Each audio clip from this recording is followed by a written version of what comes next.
হঠাৎ খুব টাকার প্রয়োজন হলে সূরা ইখলাস 21 বার পড়ুন, টাকার ব্যবস্থা হয়ে যাবে। আপনার যত টাকার প্রয়োজন ইনশাআল্লাহ হয়ে যাবে। শুধুমাত্র যখন আপনারা হঠাৎ দেখবেন যে টাকার প্রয়োজন হবে, সে সময় আপনারা শুধুমাত্র সূরা ইখলাসটি পড়বেন। এই আমলের নিয়মে 21 বার। আর আপনাদের আমলটি করার সময় যে সূরা ইখলাস পড়তে হবে, সেই সাথে আরো একটি ছোট্ট অক্ষরের দোয়া রয়েছে, সেই দোয়াটিও পড়তে হবে। পড়বেন তো তখনই দেখবেন যে আপনাদের কাছে টাকার ব্যবস্থা হয়ে গেছে। আপনাদের কাছে টাকা আসতেই থাকবে, আপনারা নিজেও তা বুঝতে পারবেন না। বন্ধুরা, আগে আসুন একটু প্রার্থনা করি। হে আল্লাহ, আমাদের হালাল ধন সম্পদ দান করুন। যারা হালাল ধন সম্পদ পেতে চান সকল আমিন। এবং আপনার যখনই টাকার প্রয়োজন হবে সকলেই করতে পারবেন, এবং এর সাথে সাথে ছোট বড় সকলেই করতে পারবেন। যদি যখন আপনারা এই আমলটি করবেন, প্রথমে আগে আপনারা সূরা ইখলাস অবশ্যই মুখস্থ থাকতে হবে। আপনাদের যাদের মুখস্থ নেই তারা একটু কষ্ট করে মুখস্থ করে নেবেন, কারণ ফজিলত রয়েছে। এই সূরার ভেতর অনেক শক্তি রয়েছে, যা আপনারা আগে মুখস্থ করুন, তারপরে বুঝতে পারবেন।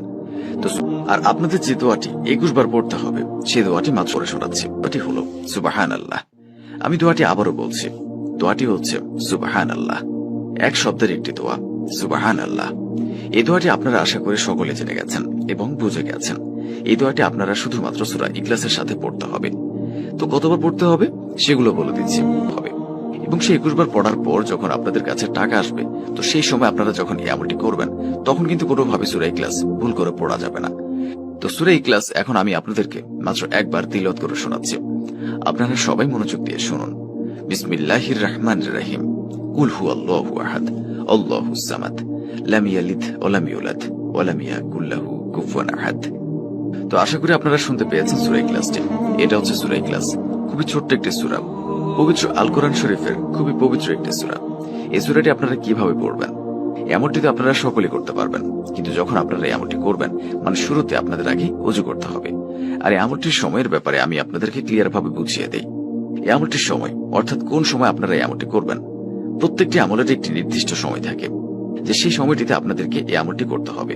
তো এই আমলেরও একটা নির্দিষ্ট সময় রয়েছে, আর সেই সময়টি হলো আপনারা এই আমলটি যে কোনো সময় করতে পারবেন। এটা হচ্ছে একটি নির্দিষ্ট টাইম। তো আপনারা যখন ওযু করে নেবেন, এই আমলটি করার জন্য আপনারা প্রথমে একবার আউযু বিল্লাহি মিনাশ শাইতানির রাজিম পড়বেন। যখন আপনাদের আউযু বিল্লাহি মিনাশ শাইতানির রাজিম পড়া শেষ হয়ে যাবে, তারপর আপনারা মাত্র 555 বার মনে সুবহানাল্লাহ সুবহানাল্লাহ এই দোয়াটি এভাবে আপনারা পড়বেন মাত্র 555 বার। যখন 555 বার দোয়াটি পড়া হয়ে যাবে, তখন আপনি শুধুমাত্র বিসমিল্লাহ পড়বেন 21 বার। মনে রাখবেন, শুধুমাত্র বিসমিল্লাহ পড়তে হবে, বিসমিল্লাহির রহমানির রহিম পড়লে কিন্তু হবে না। তো বিসমিল্লাহ যখন 21 বার পড়া হয়ে যাবে, তারপর আপনারা সূরা ইখলাসটি পড়বেন। যাদের মুখস্থ নেই তারা এখনই মুখস্থ করে নিতে পারবেন, আর যাদের আগে থেকে মুখস্থ রয়েছে তাদের জন্য আরো ভালো। তো সূরা ইখলাস, তারপর আপনাদেরকে পড়তে হবে সূরা ইখলাস মাত্র 21 বার। আর অবশ্যই মনে রাখবেন, আপনারা যে 21 বার পড়বেন, প্রত্যেকবার মানে একবার করে গুনে গুনে যে আপনারা সূরা ইখলাসটি পড়বেন, প্রত্যেকবার সূরা ইখলাস পড়ার আগে আপনারা বিসমিল্লাহির রহমানির রহিম পড়ে নেবেন। তারপরে সূরা ইখলাস পাঠ করবেন, এইভাবে 21 বার পাঠ করবেন। পড়ার পর আপনারা আবার সেই এক শব্দের দোয়াটি পড়বেন। সেই এক শব্দের দোয়াটি আপনারা আবার শেষে পড়বেন মাত্র 55 বার। শেষে শুধুমাত্র 55 বার পড়তে হবে। তো এইভাবে আপনাদেরকে আমলটি করতে হবে। এটি ছিল এই আমলের নিয়ম। তো তারপর আপনাদের এই আমলটি করা সম্পূর্ণ শেষ। আশা করি আপনারা এই আমলের সম্পূর্ণ নিয়ম বুঝতে পেরেছেন। যদি আপনারা এই নিয়ম অনুযায়ী এই আমলটি করতে পারেন, তাহলে আপনারা খুব তাড়াতাড়ি রেজাল্ট পেয়ে যাবেন। তা আপনাদের কাছে অনেক বেশি রিজিক এবং বরকত চলে আসবে। কোনো প্রকার পেরেশানি আর থাকবে না আপনাদের কাছে। নিজেও এই আমলটি করুন এবং অন্যদেরকেও এই আমলটি করার সুযোগ করে দিন। এর সাথে সাথে যারা 5 ওয়াক্ত নামাজ আদায় করেন না, তাদের উদ্দেশ্যে বলছি, আপনারা অবশ্যই 5 ওয়াক্ত নামাজ আদায় করবেন।